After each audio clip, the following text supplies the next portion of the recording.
Hello everyone. In this video, we will learn how to check remaining space in Google Drive. So, the Google Drive, it is a file storage and synchronization service that was developed by Google. So basically, in Google Drive, what you can do is you can store your files and folders instead of storing them in your computer. So this is how we are going to implement this video. Now, let's get started. So now I am on my Google Drive, and over here on the left I can see the storage. Under this it is saying 84 bytes of 15 GB used.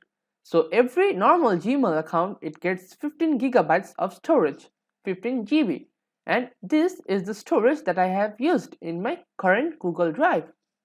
So this is the storage I have used, 84 bytes of 15 GB used. So this is how you can see how much storage you have used and how much storage is remaining. So now let's have a look at the summary. So in this video, we have learned how to check the remaining space in Google Drive. Thank you for watching.